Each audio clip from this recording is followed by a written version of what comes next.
Hi guys and welcome back to the channel Deepak Yadav Education. Welcome to the Daily Hindu News and Editorial Analysis of 14th of May 2021. तो guys आज है तारीख 14 मई 2021 और है Friday. देखेंगे आज का the Hindu complete newspaper. The Hindu complete newspaper को एनालाइज करेंगे, बट लेक्चर में आगे बढ़ने से पहले अगर आप लोगों को ये कंप्लीट न्यूज़पेपर का पीडीएफ चाहिए तो क्या करना है, सबसे पहले डाउनलोड करना है टेलीग्राम और फिर जाकर सर्च बॉक्स में टाइप करना है Deepak Yadav education. As you can see guys आप लोगों को ये चैनल मिल जाएगा, उस पर क्लिक करना और जाकर इस चैनल को ज्वाइन कर लेना। देखो अगर आप लोगों को इस तरीके से ये चैनल नहीं मिलता है तो नीचे डिस्क्रिप्शन बॉक्स में आप सभी लोगों को टेलीग्राम का लिंक दिया गया है, वो लिंक इसी चैनल का है। जैसे आप उस पर क्लिक करोगे ऑटोमेटिकली ये चैनल ओपन हो जाएगा, इसको जाकर ज्वाइन कर लेना। अब ज्वाइन करने से फ़ायदा क्या होगा, यहाँ पर आपको डेली बेसिस पे द हिंदू न्यूज़पेपर मिल जाता है, डेली करंट अफेयर के वीडियो का पीडीएफ मिल जाता है, डेली बहुत सारे डिजिटल नोट्स मिलते हैं और ये सारी चीज़ें मिलती हैं बिल्कुल फ्री में, तो जाकर इसको ज़रूर ज्वाइन करिएगा। नाउ बढ़ते हैं आगे, और आगे बढ़ने से पहले हमेशा की तरह हम लोग अपने लेक्चर को एक मैप के क्वेश्चन के साथ स्टार्ट करेंगे। तो आज आप सभी लोगों को मैप में जाकर देखना है तुर्कमेनिस्तान को कहाँ पर है ये एग्जैक्टली लोकेटेड, इंडिया के कंपैरिजन में कहाँ पर है अच्छे से मैप में देखना, फिर आकर नीचे कमेंट सेक्शन में टाइप करना जिससे कि आप लोग इसको लंबे समय तक याद रखने वाले हो। चलो फिर शुरुआत करते हैं, लेकिन उससे पहले देखो एक नोटिफिकेशन जो कि यूपीएससी ने जारी किया था कल और बताया जो प्रीलिम्स का एग्ज़ाम होना था 27 जून को, उसको पोस्टपोन करके 10 अक्टूबर को कर दिया गया है। तो इसके ऊपर मैंने कोई कल सेपरेट वीडियो नहीं बनाया था, मैंने सोचा था कि जो न्यूज़पेपर एनालिसिस हम लोग अपलोड करेंगे उसके अंदर ही बता देंगे। तो एक छोटा सा नोटिफिकेशन था, आई होप वैसे भी सभी लोगों को मालूम चल गया होगा। नाउ जो सबसे पहला आर्टिकल है यहाँ पे बात करी गई है जो स्पुतनिक 5 वैक्सीन है, आपको मालूम होगा रशिया के द्वारा ये बनाई गई वैक्सीन है। इसके जो शॉट्स हैं वो भारत के अंदर जल्दी ही अवेलेबल होंगे और जो एग्जैक्ट टाइम बताया गया है वो है अगला सप्ताह, तो नेक्स्ट वीक से ये अवेलेबल हो जाएंगे, ऐसा हमारा गवर्नमेंट के द्वारा बताना है। तो नीति आयोग के मेंबर ने ये सब स्टेटमेंट दिया। तो आपको क्या ध्यान रखना है, जो स्पुतनिक 5 वैक्सीन है ये किसके द्वारा डेवलप करी गई है, ये डेवलप करी गई है गमेलिया नेशनल सेंटर ऑफ रशिया के द्वारा। और मैं आपसे क्वेश्चन पूछूंगा यहाँ पर कि जो स्पुतनिक 5 वैक्सीन है ये किस चीज़ से रिलेटेड है। मैं इसके बारे में आपको पहले भी काफ़ी बार पढ़ा चुका हूँ, तो इसके बारे में ये क्वेश्चन डेफिनेटली बनता ही बनता है। नेक्स्ट उसके बाद एक और इन्फॉर्मेशन ये भी दी गई कि देखो हम लोगों ने ना और भी बहुत सारे जो वैक्सीन मैन्युफैक्चरर्स हैं उनको बोल रखा है कि जैसे कि हमारे यहाँ हम इमरजेंसी यूज़ ऑथराइजेशन रखें इंडिया के अंदर, मतलब कि जो वैक्सीन मैन्युफैक्चरर्स हैं वेरियस फॉरेन वैक्सीन मैन्युफैक्चरर्स जिनकी वैक्सीन है फाइज़र, जॉनसन एंड जॉनसन, तो इनका भी हम लोग इस्तेमाल कर सकें, इनको भी हम लोग अवेलेबल करवाएं कंट्री के अंदर, इनको ईजिली हम लोग इंपोर्ट कर पाएँ ताकि आज के टाइम पर जो वैक्सीन शॉर्टेज की जो प्रॉब्लम है उसको जल्द से जल्द पूरा किया जा सके।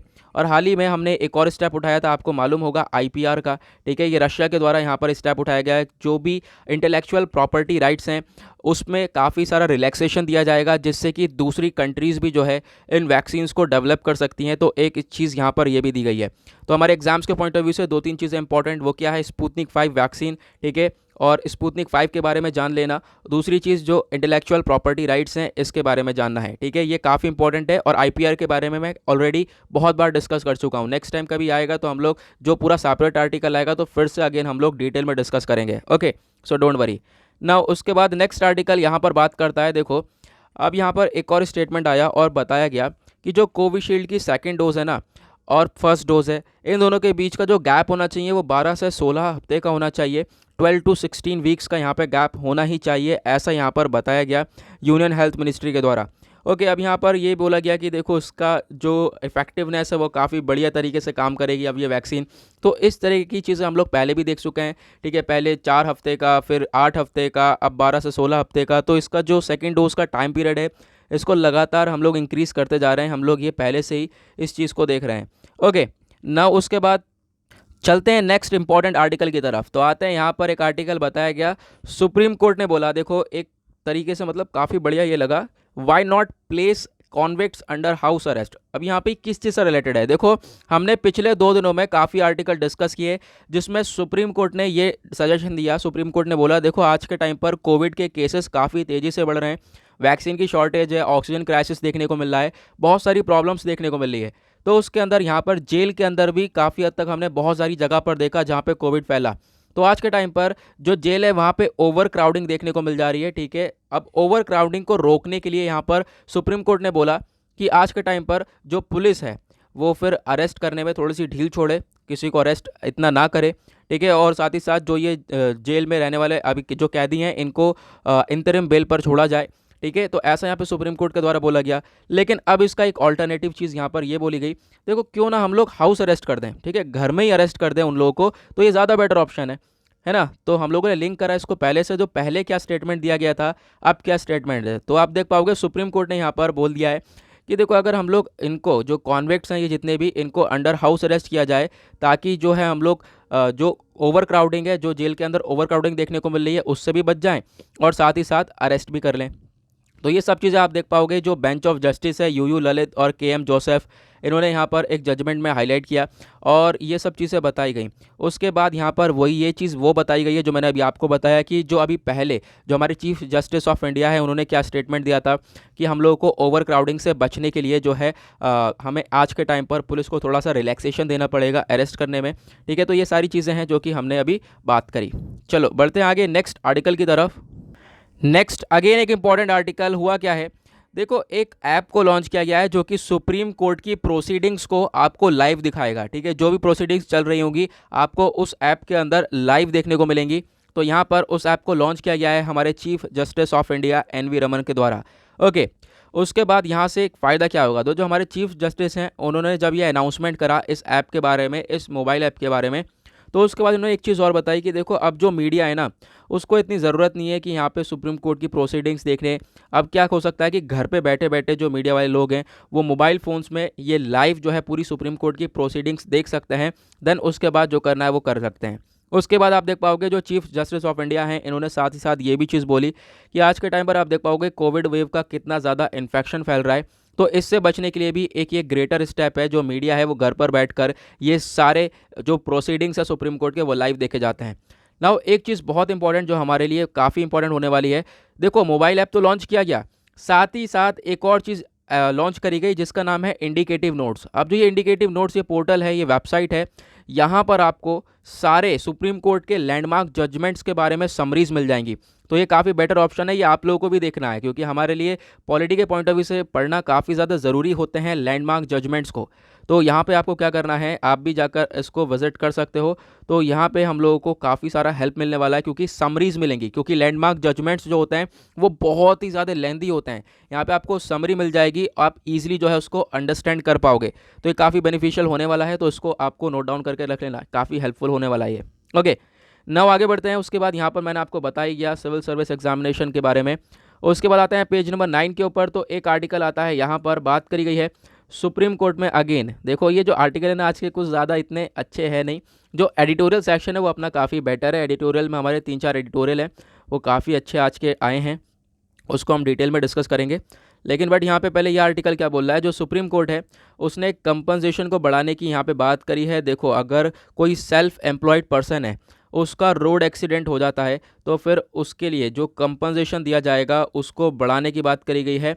यहाँ पे आप देख पाओगे एक्स्ट्रा 40% जो है इसको ऐड किया जाएगा। लेकिन एक चीज़ याद रखना, ये बिलो 40 ईयर्स वाले की है, यानी जिसकी उम्र 40 साल से कम की है उसके लिए यहाँ पर ये जो है आप कह सकते हो बताया गया है। नाउ 40% जो है एक्स्ट्रा कंपनसेशन दे दिया जाएगा, उनकी इनकम में ऐड कर दिया जाएगा, ठीक है। और जो भी सेल्फ एम्प्लॉयड पर्सन होंगे लेकिन जिनकी उम्र 40 से कम होगी, ये भी आपको ध्यान रखना है। उसके बाद नेक्स्ट आर्टिकल आता है, यहाँ पर ये वाला बात करी गई है जो बंगाल के स्टेट फाइनेंस मिनिस्टर हैं, इन्होंने बोला है कि देखो जीएसटी की एक काउंसिल मीटिंग होनी चाहिए जिसके अंदर काफ़ी सारा डिस्कशन होने की काफ़ी ज़्यादा ज़रूरत है। सबसे पहले एक अर्जेंट मीटिंग चाहिए कि जीएसटी काउंसिल की मीटिंग हो जिसके अंदर डिस्कशन किया जाए कि कोविड-19 का जो सेकेंड वेव है इसका जो इफ़ेक्ट पड़ा है इकोनॉमी के ऊपर, उसको लेकर हम लोग क्या क्या कर सकते हैं, बैठकर आपस में बातचीत होगी तो नए नए सॉल्यूशंस निकल कर आएंगे। तो ऐसा स्टेटमेंट यहाँ पर इनके द्वारा दिया गया और ये सब बताया गया, एक तरीके से कहा गया हमारी फाइनेंस मिनिस्टर निर्मला सीतारमन से। ओके, उसके बाद अगर हम लोग बात करें जीएसटी की, तो देखो ये बहुत इंपॉर्टेंट टॉपिक है हमारे एग्जाम्स के पॉइंट ऑफ व्यू से, या आप जीएस पेपर 3 से रिलेट कर सकते हो, इकोनॉमी के पॉइंट ऑफ व्यू से बहुत इंपॉर्टेंट है। आपको जीएस पेपर 3 में बहुत सारे टॉपिक्स मिल जाएंगे जैसे government policies and interventions, growth and development, constitutional bodies, तो उससे आप लोग रिलेट कर सकते हो। अगर हम बात करें जीएसटी की, तो ये एक है गुड्स एंड सर्विस टैक्स। इसके जो मेन फीचर्स आप देख पाओगे, यानी कि जो सप्लाई साइड है वहाँ पर इस टैक्स को लगाया जाता है और इसके अंदर एक कॉन्सेप्ट आता है डुअल जीएसटी का। ठीक है, देखो यहाँ पर मैं आपको वो कॉन्सेप्ट क्लियर कर देता हूँ, बहुत सारे लोग काफ़ी ज़्यादा कंफ्यूज रहते हैं। तो देखो डुअल कॉन्सेप्ट क्या होता है, देखो जो यहाँ पे डुअल जीएसटी है, इसको हम लोग बोलते हैं, इसमें जो सीजीएसटी है और एसजीएसटी है, ये दोनों लगती है। ओके, सीजीएसटी मतलब centre goods and service tax और एस मतलब states goods and service tax. दूसरी तरफ यहाँ पे हम लोगों को देखने को मिल जाता है एक IGST, integrated goods and service tax. ये तीनों के कॉन्सेप्ट्स अलग अलग हैं। क्या कॉन्सेप्ट्स हैं, देखो अभी यहाँ पर आपको क्लियर हो जाएगा। मान लो कोई स्टेट है, एग्जाम्पल लेते हैं उत्तर प्रदेश का, तो यहाँ पे कोई राज्य है, ये उत्तर प्रदेश। अब उत्तर प्रदेश के अंदर अगर कहीं हम लोग जीएसटी लग रही है, ठीक है, अगर मान लो ये गुड्स को यहाँ पर ख़रीदा बेचा गया है, सिर्फ और सिर्फ इस राज्य के अंदर ही एक गुड्स को ख़रीदा बेचा गया, मान लो इस पर जीएसटी लग रही है, तो वो जीएसटी जो है अलग अलग दो जगह पर लगेगी। कैसे, एक तो सीजीएसटी लगेगी इसके ऊपर, एक लगेगी एसजीएसटी। तो आप कहोगे देखो यहाँ पे आप सोचोगे कि मान लो 18% कोई जीएसटी है तो 18-18 लगेगी, ऐसा नहीं है, हाफ हाफ लगेगी। मान लो 18% का एक स्लैब है हमारे पास जीएसटी का, तो इसके अंदर क्या होगा, 9 इस पे लग जाएगी, 9 इस पे लग जाएगी। ओके, तो 9-9 करके यहाँ पर 9 सेंटर रख लेगा, 9% स्टेट रख लेगा। ठीक है, तो ये आपको ध्यान रखना है, ये कौन सी कंडीशन में, जब स्टेट के अंदर, राज्य के अंदर हम गुड्स खरीदे बेचेंगे। दूसरी तरफ क्या होता है, आईजीएसटी का कॉन्सेप्ट क्या है, जब हम एक स्टेट से, एक राज्य से दूसरे राज्य में ट्रेड कर रहे हैं, वहाँ पे जीएसटी लग रही है, तो उसको बोला जाता है IGST, integrated goods and service tax. Okay, तो उसके बारे में ध्यान रखना, सीजीएसटी, एसजीएसटी और आईजीएसटी तीनों का कॉन्सेप्ट काफ़ी ज़्यादा इंपॉर्टेंट हो जाता है। और मल्टीपल रेट्स हमने सेट कर रखे हैं। यहाँ पर एक चीज़ मैं और बता दूँ, जैसे कि मल्टीपल रेट्स में कौन कौन से हैं, हमने 5% सेट कर रखा है, उसके बाद 12% सेट कर रखा है, 18% है, फिर 28% है। तो ये मल्टीपल रेट्स हम लोगों ने सेट कर रखे हैं। और लेजिस्लेटिव के बेसिस पर देखें तो जो जीएसटी का बिल है, इसको सबसे पहली बार इंट्रोड्यूस किया गया था 2014 में, है ना। लेकिन इसको लाया कब गया, 2000 आप कह सकते हो 17 में हम लोग 1 जुलाई को ये जीएसटी लेकर आए थे, है ना। नाउ यहाँ पे बात किस चीज़ की हो रही है, जीएसटी काउंसिल की। अब इससे रिलेटेड क्या इंपॉर्टेंट है, देखो जो जीएसटी काउंसिल के बारे में बात है ना, वो आर्टिकल 279A में आपको देखने को मिलेगी। और जीएसटी के बारे में जब आप लक्ष्मीकांत की बुक पढ़ोगे तो पूरा पर्टिकुलर चैप्टर है इसके ऊपर, वहाँ पे आप लोग देख पाओगे, सारी चीज़ें डिस्क्राइब करी गई हैं। तो 279A जो आर्टिकल है, वहाँ पे आपको जीएसटी काउंसिल के बारे में मेंशन किया हुआ मिलेगा। जो जीएसटी काउंसिल है उसको बनाया गया है, ठीक है, एक तरीके से प्रेसिडेंट के तरीके से, मतलब इसको फॉर्म करा गया है प्रेसिडेंट के द्वारा, ताकि आज जीएसटी वगैरह है उसको मॉनिटर किया जा सके, एडमिनिस्टर किया जा सके। इसकी जो चेयरमैन है जीएसटी काउंसिल की, वो हमारी फाइनेंस मिनिस्टर देखने को मिलेंगी, निर्मला सीतारमन। ओके, यहाँ पे आपको ये 2-3 चीज़ें ध्यान रखनी है। उसके बाद हाँ, यही सारी चीज़ें हैं जीएसटी के बारे में। काफ़ी हद तक मैंने यहाँ पर पूरा का पूरा कॉन्सेप्ट यहाँ पे क्लियर कर दिया है, जो कि आप लोग लक्ष्मीकांत में भी ये सारी चीज़ें पढ़ने वाले हो। ओके, नाउ आगे बढ़ते हैं। नेक्स्ट आर्टिकल यहाँ पे आता है, एक छोटा सा आर्टिकल जिसमें बताया गया है लगभग 18 एलिफेंट्स है जिनकी डेथ हो गई है आसाम के अंदर लाइटनिंग स्ट्राइक की वजह से, जिसको हम लोग बोलते हैं ना बिजली गिरने की वजह से। तो उसकी वजह से यहाँ पर काफ़ी सारे एलिफेंट्स हैं जिनकी डेथ होती हुई नज़र आई है। लेकिन ये हुआ कहाँ पे इंसिडेंट, तो आप लोग देख पाओगे आसाम के नागांव डिस्ट्रिक्ट के अंदर ये इंसिडेंट देखने को मिलेगा। और ये वेडनेसडे नाइट की बात है, बुधवार की रात को ये सब कुछ हुआ है। और उसके बाद देख पाओगे काफ़ी बड़ा लॉस भी है हमारे लिए। एंड देन यहाँ पे बराबर में एक आर्टिकल आता है, लेकिन उससे पहले देखो, उससे पहले यहाँ पे एक और क्वेश्चन, ये बताओ आसाम के अंदर एक नेशनल पार्क है, वो बहुत ज़्यादा पॉपुलर है, जहाँ पर दुनिया के 1/3 वन हॉर्न राइनोस पाए जाते हैं, जिनका एक सींग होता है राइनो का। दुनिया के 1/3 राइनोस जो हैं वो एक ही नेशनल पार्क के अंदर पाए जाते हैं, और वो नेशनल पार्क असम के अंदर है। आपको बताना है वो कौन सा नेशनल पार्क है। नेक्स्ट उसके बाद अगर हम बात करें तो यहाँ पे जो ये आर्टिकल है, ये आपका वनडे एग्जाम्स के पॉइंट ऑफ व्यू से इंपॉर्टेंट हो जाता है। जो टाइम्स ग्रुप की चेयरपर्सन है इंदू जैन, तो इनकी डेथ हो गई है, एज थी इनकी 84। कोविड से रिलेटेड काफ़ी सारे कॉम्प्लिकेशंस थी, इसका ये रीज़न था। यहाँ पे आप देख पाओगे और क्या क्या बताया गया। सबसे पहले एक ये फिलेंथ्रोपिस्ट थी, साथ ही साथ इनको पद्म भूषण अवार्ड से सम्मानित भी किया गया था साल 2016 में। तो ये सारी चीज़ें इनके बारे में बताई गई।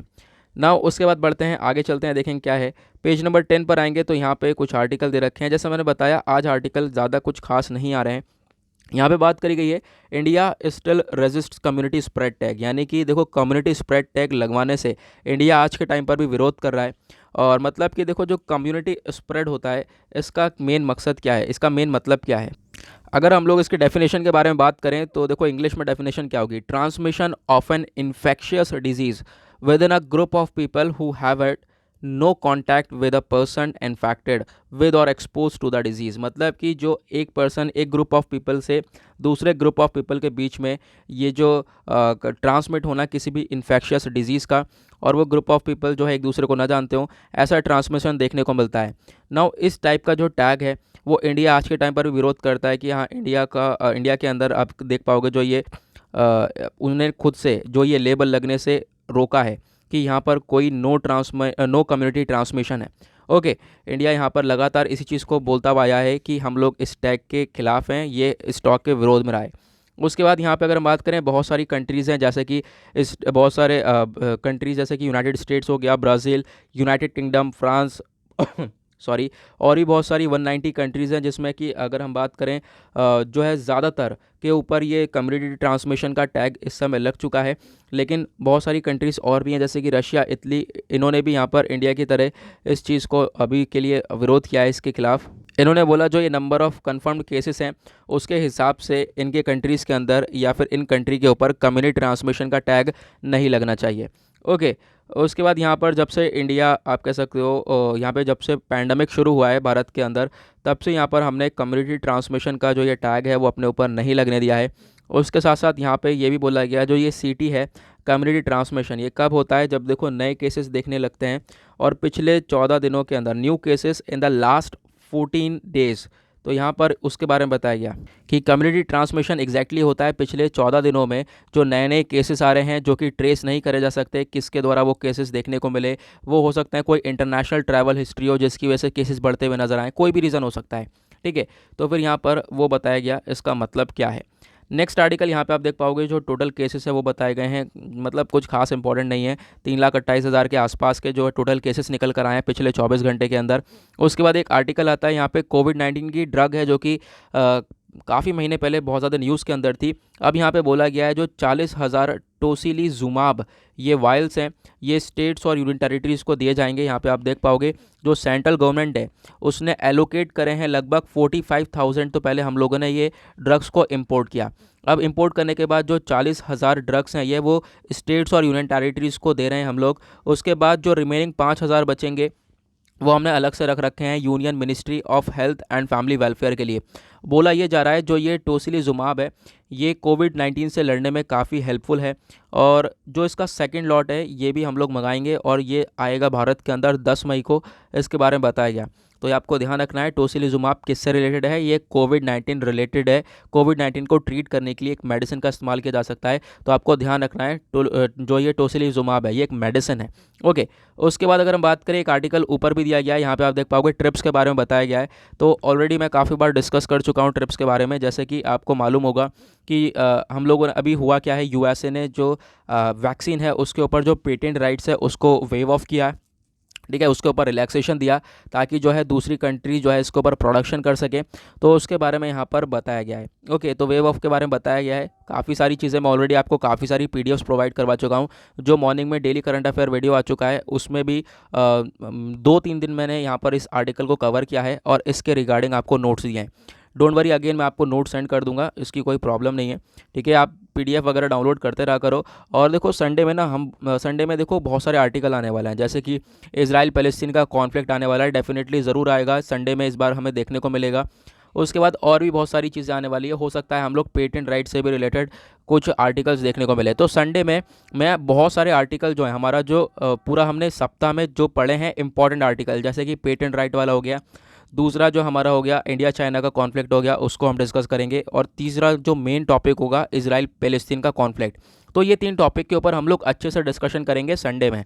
ओके, क्योंकि संडे में आर्टिकल वो आएंगे भी डेफिनेटली, चाहे हम आप लोग देखना वहाँ पे आएंगे ज़रूर ना। उसके बाद आते हैं हम लोग पेज नंबर 13 के ऊपर, दैट इज़ वर्ल्ड सेक्शन, देखेंगे दुनियादारी में क्या चल रहा है। तो सबसे पहले इजराइल पैलेस्टीन के कॉन्फ्लिक्ट के बारे में ही डिस्कशन किया गया है। और यहाँ पे आपको मालूम होगा हुआ क्या है कि मतलब अभी जो कुछ दिन पहले क्या मतलब ज़्यादा बवाल क्रिएट हुआ है, और आपस में वहाँ पे आप देख पाओगे कॉन्फ्लिक्ट्स देखने को मिले हैं। और इजराइल पैलेस्टीन का कॉन्फ्लिक्ट कोई ये नया कॉन्फ्लिक्ट नहीं है, काफ़ी सालों पुराना कॉन्फ्लिक्ट है। ये कैसे पैदा हुआ है कॉन्फ्लिक्ट, चलो इसके बारे में देखते हैं, कुछ हिस्ट्री वगैरह इसके बारे में कवर करेंगे। तो कुछ पिक्चर हैं यहाँ पर मैंने शेयर करी थी, उसके बारे में मैं एक सेकेंड आपको दिखाता हूँ। ये यहाँ पर ये वाली पिक्चर आपको देखने को मिल जाएगी, यहाँ पे आप अच्छे से देख पाओगे। सबसे पहले ये इजराइल का मैप है, आप देख पा रहे होंगे, जो ये लाइट येलो कलर है ये इजराइल है। उसके बाद आप देख पाओगे ये वाला जो एरिया है वेस्ट बैंक वाला, ये पैलेस्टीन है ना। उसको वेस्ट बैंक का नाम क्यों दिया है, क्योंकि यहाँ पर एक जॉर्डन रिवर है, जॉर्डन के वेस्ट साइड पे लोकेटेड है, उस वजह से इसका नाम है वेस्ट बैंक। ओके, देन उसके बाद वेस्ट बैंक पैलेस्टीन आपको दो हिस्से में देखने को मिलेगा, एक वेस्ट बैंक देखने को मिलेगा और साथ ही साथ ये गाज़ा स्ट्रिप, गाज़ा पट्टी देखने को मिलेगा। ओके, ये पैलेस्टीन कंट्रोल एरिया है, यहाँ पर पैलेस्टीनियंस देखने को मिलेंगे। दूसरी तरफ आपको यहाँ पर इजराइल वाला एरिया देखने को मिलेगा। क्वेश्चन ये उठता है, क्या इजराइल पहले से यहाँ पे था? तो नहीं, यहाँ पे मेजोरिटी जो थी पहले वो पैलेस्टीनियंस थी। धीरे धीरे इजराइल ने पूरे के ऊपर ये कब्जा कर रखा है। आप यहाँ पे ये सारे देख पाओगे, जितने भी ये पॉइंट्स लिखे हुए हैं इसके अंदर बताया गाज़ा स्ट्रिप को कब कैप्चर किया गया, ठीक है। मतलब जो है बहुत सारे एरियाज़ है, कैसे कैसे कैप्चर करे गए, ठीक है।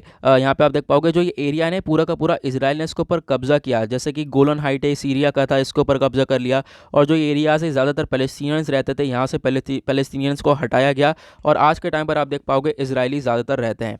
ना अब यहाँ पे एक चीज़ और आती है, अब यहाँ पे कॉन्फ्लिक्ट किससे क्रिएट हुआ है? इजराइल और फ़लस्तीन के बीच में हुआ है, ठीक है। यहाँ पे आप देख पाओगे जो फ़लस्तीनियन कंट्रोल्ड एरिया है वो ये वाला कंट्रोल एरिया है, और जो आप देख पाओगे ये वाला गाज़ा पट्टी वाला एरिया भी फ़लस्तीन के द्वारा कंट्रोल किया जाता है। नाउ गाज़ा पट्टी एरिया में आपको हमास देखने को मिलेगा, हमास जो कि टेररिस्ट ऑर्गेनाइजेशन भी बोला जाता है, इसको डिक्लेयर करा गया है बहुत सारी जगह पर। जैसे आप गूगल वगैरह पर सर्च करोगे तो आपको वही देखने को मिलेगा। तो जो हमास है उसके बीच में और इजराइल लोग के बीच में काफ़ी कॉन्फ्लिक्ट क्रिएट हो गया। कैसे? हमास के द्वारा काफ़ी सारे रॉकेट्स फायर करे गए, इजराइल ने भी बहुत सारी एयर स्ट्राइक करी और उसके बीच में बहुत सारे लोगों की जान गई। इनफैक्ट इंडिया की एक वेमेन थी, उनकी भी इसके अंदर जान गई है। ओके, तो ये पूरी लोकेशन है, इसको ध्यान रखना। यहाँ पे आपको मेडिटेरेनियन सी भी देखने को मिल जाएगा। ओके, चलो अब आगे बढ़ते हैं, देखते हैं और क्या है यहाँ पर। तो यहाँ पे उसी के बारे में बताया गया, जो एक कॉन्फ्लिक्ट है वो कॉन्फ्लिक्ट आने वाले टाइम पे हम लोगों को देख सकते हैं कि ये बढ़ता हुआ नजर आए, क्योंकि इजराइल यहाँ पे चुप नहीं बैठेगा और इजराइल यहाँ पे अपना स्टेटमेंट ऑलरेडी दे चुका है, जो वहाँ के प्राइम मिनिस्टर हैं बेंजामिन नेतन्याहू, कि देखो हम लोग ऐसे चुप नहीं बैठने वाले हैं, अगर और कोई स्टेप उठाया जाएगा तो डेफिनेटली इजराइल भी यहाँ से स्टेप उठाने वाला है।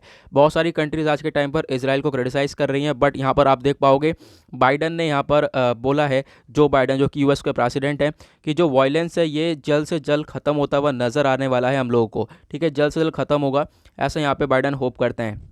नाउ इस जो पूरा का पूरा कॉन्फ्लिक्ट है इसके अंदर लगभग 83 पीपल की जान जा चुकी है, 17 बच्चे हैं इसके अंदर और 480 लोग ऐसे हैं जिनको आप कह सकते हो जो कि घायल हुए हैं। ओके, तो ये सब कुछ यहाँ पर बताया गया है, बार बार वही चीज़ें दोहराई गई हैं, ज्यूज़ और अरब के बीच में जो ये सब कुछ हो गया है, ठीक है। तो यहाँ पर संडे में भी एक आर्टिकल देखने को मिलेगा, इस पर प्रॉपरली डिस्कशन करने वाले हैं हम लोग, और ज़्यादा डिटेल में मैं आपको सर्च करके बताऊँगा। दूसरी चीज़ें आपको मैं एक आंसर राइटिंग फ्रेम करके दूंगा कि इसके अलावा आपको कुछ अब इसराइल पैलेस्टीन के कॉन्फ्लिक्ट से रिलेटेड कुछ नहीं पढ़ना है, ठीक है। तो ऐसे यहाँ पर हम लोग लेकर चलने वाले हैं। उसके बाद जैसे मैंने आपको बताया, बाइडन ने यहाँ पर बोला है कि देख पाएंगे हम लोग कि आज के टाइम पर जो वॉयलेंस चल रहे हैं वो हो सकता है आने वाले टाइम पे कम होते हुए नजर आए। उसके बाद नेक्स्ट आर्टिकल की तरफ आता है, यहाँ पे आता है page number 14, that is business section. देखेंगे इकोनॉमिक्स से रिलेटेड आर्टिकल को, तो एक आर्टिकल यहाँ पे इंपॉर्टेंट आ जाता है, वो बात करी गई है जो FCRA नॉर्म्स हैं उसको रिलैक्स करा जाए, ऐसा यहाँ पे बोला गया है नासकॉम के द्वारा। नाउ ये नासकॉम क्या है? ये है एक इन्फोटेक इंडस्ट्री एसोसिएशन, जिसके द्वारा हमारे प्राइम मिनिस्टर से बोला गया, जो फॉरेन कंट्रीब्यूशन रेगुलेशन एक्ट है, इसके अंदर जो भी नॉर्म्स हैं आज के टाइम पर इस पर रिलैक्सेशन दिया जाए, ताकि देखो जो ये फॉरेन कंट्रीब्यूशन है, जो बाहर वाली कंट्रीज़ जो है कंट्रीब्यूट करेंगी हमें, उस पर ज़्यादा बेटर तरीके से ये देखने को मिले। साथ ही साथ जो कोविड-19 से रिलेटेड इक्विपमेंट्स वगैरह हैं वो ज़्यादा से ज़्यादा हमारे पास आ सकें। जैसे ही देखो जो ये लॉ है ना, एक तरीके से जो ये एक्ट है, इसके अंदर बहुत सारी चीज़ें जहाँ पे रिलैक्सेशन मिलेगा, जो रिस्ट्रिक्शंस थी वो हटेंगी, तो हमारे पास ज़्यादा से ज़्यादा सप्लाई आएगी, ऐसा यहाँ पर बताया गया है। तो इसके ऊपर जो नॉर्म्स हैं आज के टाइम पर ज़रूरत है कि उसको ईज़ किया जाए। तो FCRA की फुल फॉर्म ध्यान रखना, फॉरेन कंट्रीब्यूशन रेगुलेशन एक्ट, ये भी काफ़ी ज़्यादा न्यूज़ के अंदर रहता है। ओके, और साथ ही साथ यहाँ पर WHO ने भी आप कह सकते हो अप्रूव करा है वैक्सीन्स को, कि देखो आज के टाइम पर हमारे यहाँ वैक्सीन शॉर्टेजेस भी चल रही है और हम लोग भी कोशिश कर रहे हैं कि ज़्यादा से ज़्यादा वैक्सीन की मैन्युफैक्चरिंग करी जा सके, लेकिन जितनी कैपेसिटी होगी उतनी ही वैक्सीन की मैन्युफैक्चरिंग हो पाएगी। तो इससे अच्छा यह है कि हम लोग एमरजेंसी यूज़ ऑथराइजेशन ले सकते हैं और बहुत सारी कंट्रीज़ की जो वैक्सीनेशन है उसका इस्तेमाल कर सकते हैं, और इसी के साथ हम लोग अपनी वैक्सीन की जो शॉर्टेज है उसकी पूर्ति कर सकते हैं। ओके, चलो आगे बढ़ते हैं नेक्स्ट आर्टिकल की तरफ। अब तो हम चलते हैं एडिटोरियल्स पर, देखेंगे आज के इंपॉर्टेंट एडिटोरियल्स को। नाउ 3 एडिटोरियल बेसिकली सबसे ज़्यादा इंपॉर्टेंट है, यहाँ पे बात करने वाले हैं हम लोग एनफोर्स्ड डिसअपीयरेंस की। उसके बाद हम लोग यहाँ पे बात करेंगे नेक्स्ट आर्टिकल में, ये है इसमें म्यूकोरमाइकोसिस की, जो काफ़ी ज़्यादा न्यूज़ के अंदर है, और ये आर्टिकल आज द हिंदू में आया है। मैं 4 दिन पहले डेली करंट अफेयर वाले वीडियो में डिस्कस कर चुका हूँ, जिसने देखा होगा आपको मालूम होगा। उसके बाद एक आर्टिकल हम डिस्कस करेंगे ये वाला, जिसमें बोला गया है मेडिकल एजुकेशन के अंदर रिफॉर्म लाने की ज़रूरत है अगर आपको इस पेंडेमिक लाइक चीज़ों से बचना है तो। चलो, सबसे पहला जो आर्टिकल है यहाँ पे बात करी गई एनफोर्समेंट डिसअपियरेंस की ना। तो क्वेश्चन इज, जो ये एनफोर्समेंट डिसअपियरेंस है ये इसका मतलब क्या है? देखो, इसके नाम से ही पता चल रहा है, एनफोर्स डिसअपियरेंस, इसके नाम से पता चल रहा है। देखो, एक ऐसा काम किया जाता है जिसमें जो लोग हैं उनको गायब कर दिया जाता है, लोगों का अपहरण कर लिया जाए, उनको अरेस्ट कर दिया जाए, डिटेंट कर दिया जाए। तो ऐसे काम देखने को मिलता है कि लोगों को डिसअपियर ही कर दिया जाए, उसको गायब ही कर दिया जाए। ठीक है, उस तरीका यहाँ पे आप देख पाओगे, पिक्चर भी लगा रखा है, माई फादर वेयर इज़ ही, ऐसे करके। तो यहाँ पे उनको गायब कर दिया जाता है इंसान को। तो इस तरह का यहाँ पे आप देख पाओगे ये एनफोर्स डिसअपियरेंस देखने को मिलता है। तो ये जो क्राइम देखने को मिला है हमें इस चीज़ के रिगार्डिंग, ये आज के टाइम पर ख़त्म होना चाहिए। ऐसा ऑथर के द्वारा कहना है कि एनफोर्स डिसअपियरेंस को ख़त्म होना चाहिए।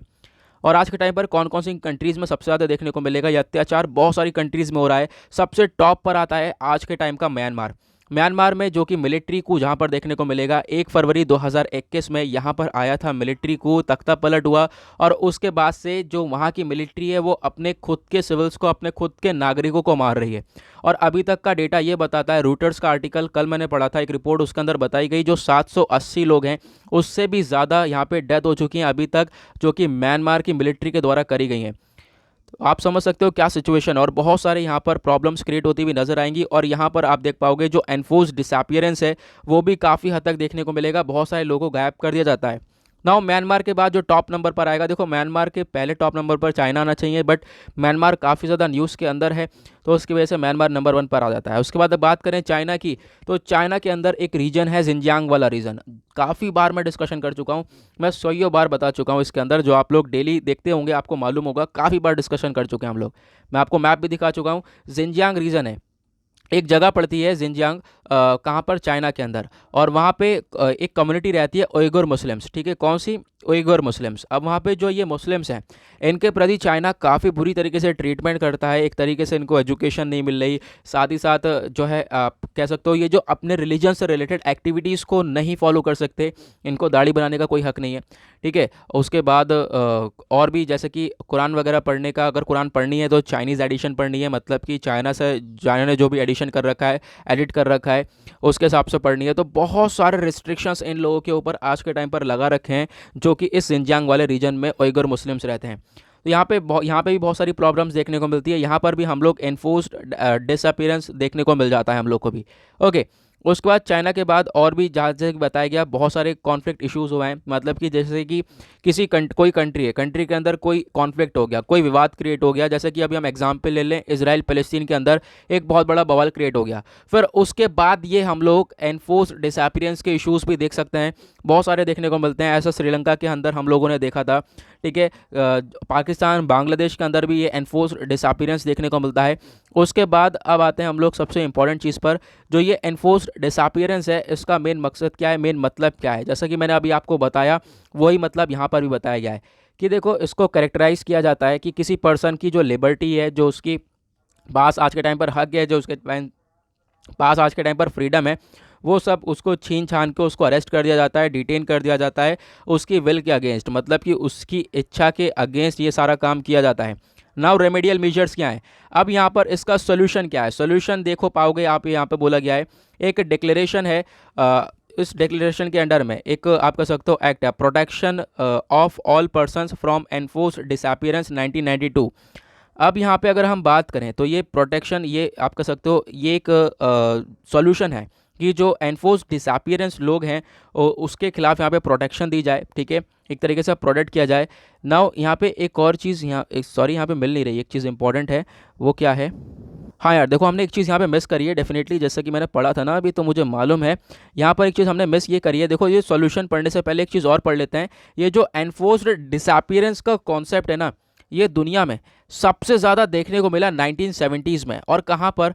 आपको देखने को मिलेगा एक डर्टी वॉर हुई थी अर्जेंटीना में वहाँ पर। और ये जो अर्जेंटीनाइन की मिलिट्री थी उसने अपना जो डिक्टेटरशिप दिखाया, एक तरीके से ये भी रूल कर रही थी अर्जेंटीना के ऊपर, और इन्होंने फोर्सफुली जो है यहाँ पर डिसअपीयरेंस किया है बहुत सारे लोगों का। कम से कम 30,000 लोग, 30,000 इनकी खुद के कंट्री के सिटीजन्स, इनको किडनैप किया गया, इनका अपहरण किया गया।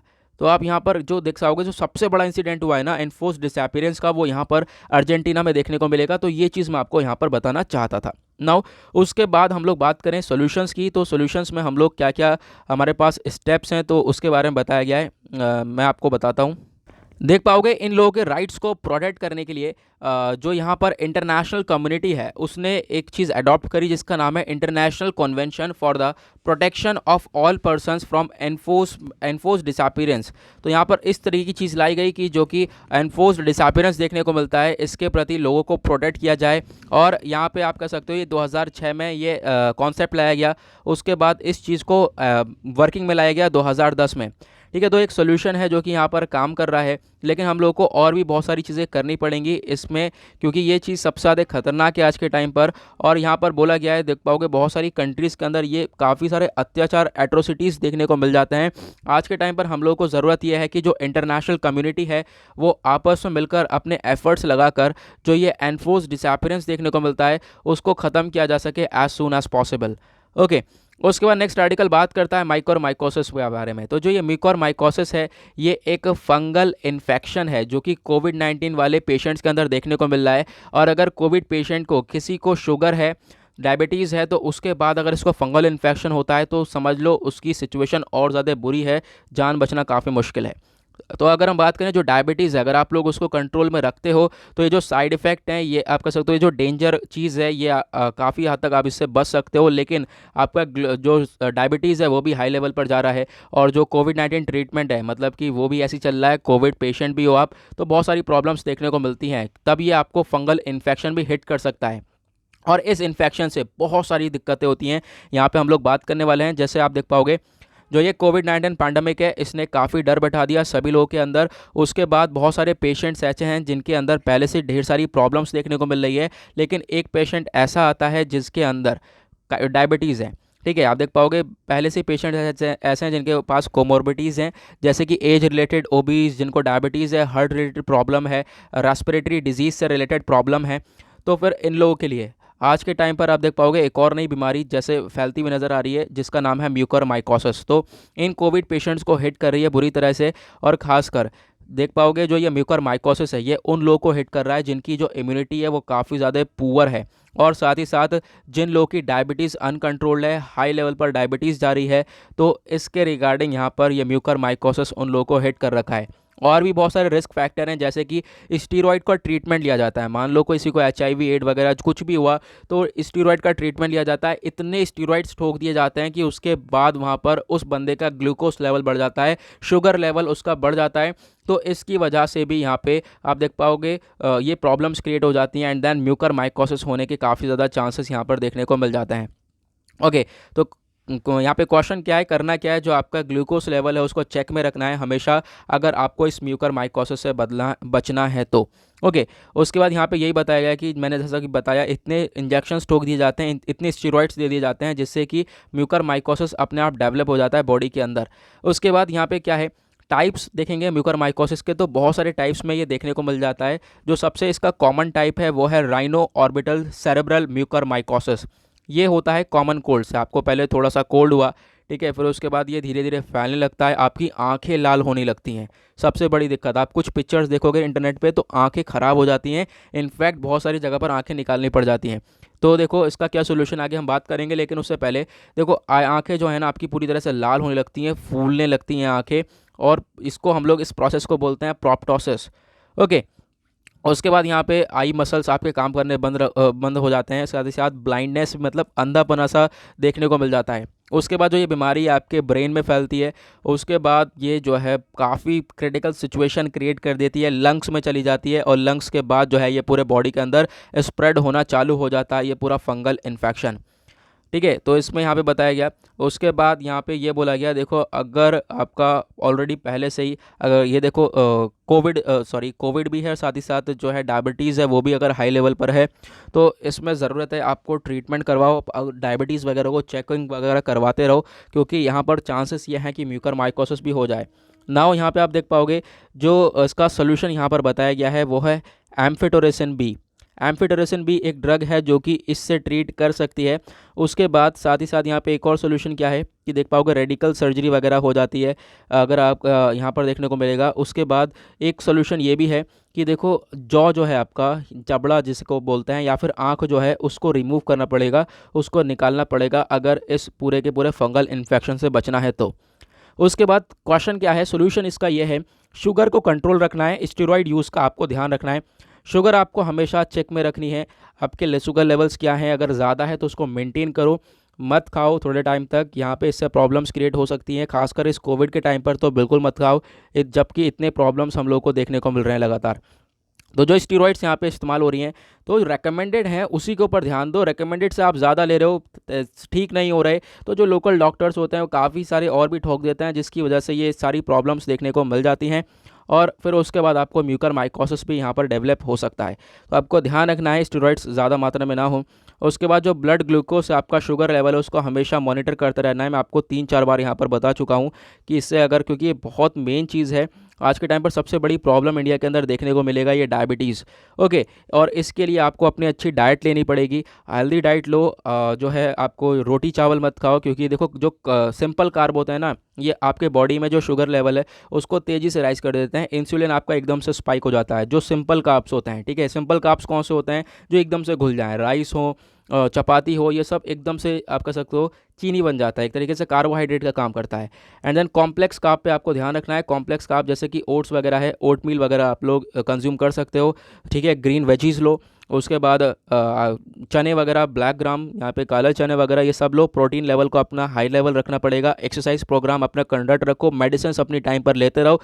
That is the proper solution, ठीक है। अगर आप लोग यहाँ पर दूसरे चक्कर में पड़ते रहोगे, अपने आप को डायबिटीज़ में कंट्रोल में नहीं रखोगे, तो डेफिनेटली आपको बहुत सारी प्रॉब्लम्स देखने को मिल सकती हैं, ऐसा भी यहाँ पर बताया गया। और काफ़ी ज़्यादा इंपॉर्टेंट है आज के टाइम पर कि वैक्सीनेशन करवाना। कोविड-19 की सबसे पहले आपको वैक्सीनेशन करवानी पड़ेगी, that is the most important thing, ठीक है। सभी लोगों को यहाँ पर पार्टिसिपेट करना पड़ेगा अगर हम लोगों को कोविड साथ ही साथ म्यूकरमाइकोसिस को कम करना है तो। उसके बाद चलते हैं नेक्स्ट आर्टिकल की तरफ। यहाँ पर आता है नेक्स्ट आर्टिकल जिसके अंदर बात करी गई है जो मेडिकल एजुकेशन है उसके में आज के टाइम पर रिफॉर्म लाना पड़ेगा। इसमें ज़्यादा कुछ नहीं है, काफ़ी सारी बकवास है। फिलहाल क्या बोला गया है, देखो आज के टाइम पर क्या है ना, पैंडमिक ने हम लोग को बहुत सारी अपॉर्चुनिटी दी है कि आपको मेडिकल एजुकेशन बढ़ानी पड़े, क्योंकि आज के टाइम पे जो सबसे ज़्यादा दिक्कत देखने को मिली है, ऑक्सीजन क्राइसिस वगैरह ये सब तो देखने को मिले। इसके बाद जो नर्सेस वगैरह हैं ये इनकी भी काफ़ी हद तक आप कह सकते हो कमी हुई है, डॉक्टर्स वगैरह भी कम हुए हैं ना। हमारे पास अपॉर्चुनिटी ये है कि हम लोग क्या कर सकें, इस मेडिकल एजुकेशन को प्रोवाइड करवा सकें और इनफ मात्रा में डॉक्टर्स वगैरह यहाँ पर हो। और ये सब कैसे हो सकता है, by establishing new medical college, नए मेडिकल कॉलेज हों। गवर्नमेंट जो है इंक्रीज़ कर सकती है स्टूडेंट्स को, साथ ही साथ यहाँ पर हम लोग काफ़ी सारे फाइनेंशियल रिसोर्सेज वगैरह कुछ भी एलोकेट कर सकते हैं। जो मेडिकल कॉलेजेस हैं उनकी कैपेसिटी को बढ़ा सकते हैं, जिससे कि हमें एक आउटपुट भी बढ़िया मिलेगा। और जो फ्यूचर में अगर हम बात करें कुछ ऐसी सिचुएशन आती है तो हमारे पास डॉक्टर्स के जो नंबर्स होंगे वो भी काफ़ी हाई मात्रा में होंगे, हाई नंबर्स में होंगे, और जिससे कि हम लोगों को काफ़ी ज़्यादा हेल्प मिलने वाली है। ओके, तो गाइज़ ये थे कुछ आर्टिकल। आई होप आप लोग को सभी चीज़ क्लियर हो गई होगी। एंड एडिटोरियल सेक्शन आज का काफ़ी इंपॉर्टेंट था, इसके बारे में ज़रूर याद रखना। मिलते हैं आप लोगों से नेक्स्ट वीडियो में। आज के लिए bye bye, have a nice day.